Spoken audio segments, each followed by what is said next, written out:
ভোর তখনও পুরোপুরি আসেনি। সমুদ্র অস্বাভাবিকভাবে উত্তাল।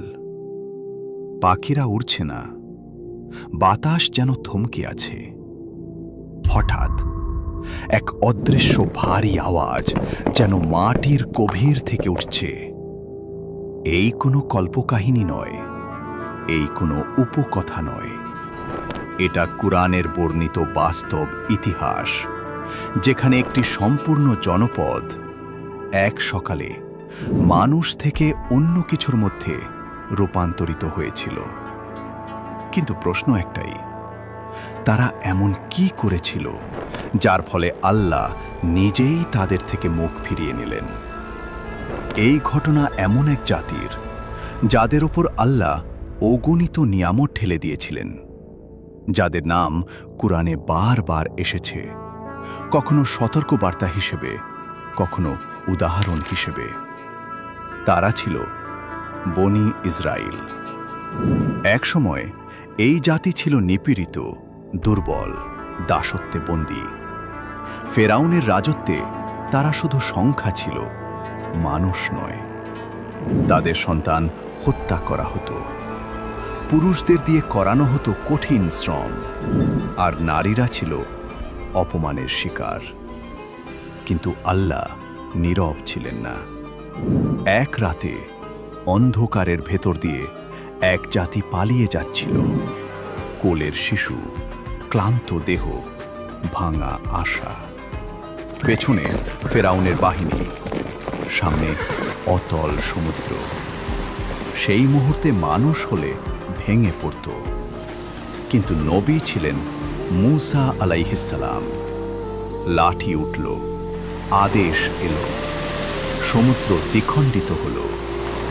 সেদিন বনি ইসরায়েল দেখেছিল ইতিহাসের সবচেয়ে বড় সত্য, শক্তি সেনাবাহিনীতে নয়, শক্তি আল্লাহর হাতে।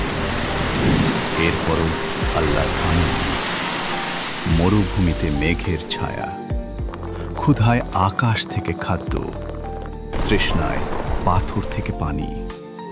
তাওরাত দেওয়া হলো, নবীদের পর নবী পাঠানো হলো। একটি জাতির জন্য এর চেয়ে বেশি কি দরকার? কিন্তু সমস্যা শুরু হলো অন্য জায়গায়।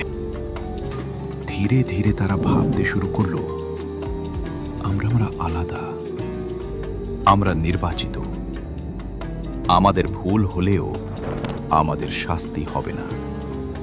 এই চিন্তাই তাদের পতনের বীজ রোপণ করল।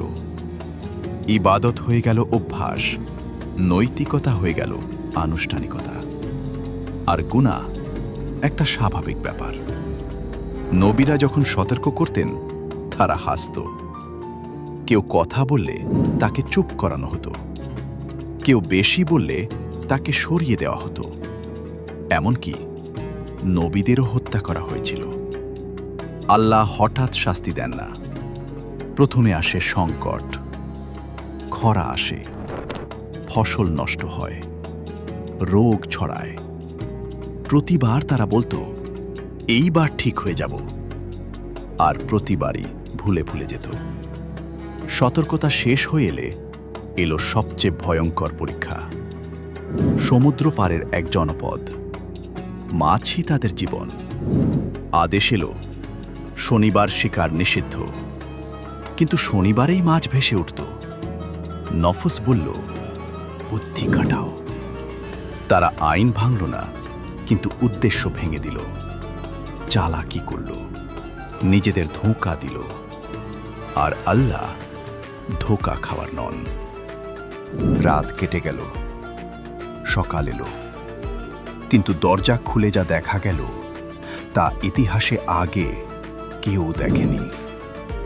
মানুষের ঘরে মানুষ নেই, চেহারা বিকৃত, কণ্ঠে ভাষা নেই, চোখে পরিচয় আছে কিন্তু সম্মান নেই। এই ছিল মাস্ক, লাঞ্ছনার আযাব। সবাই ধ্বংস হয়নি।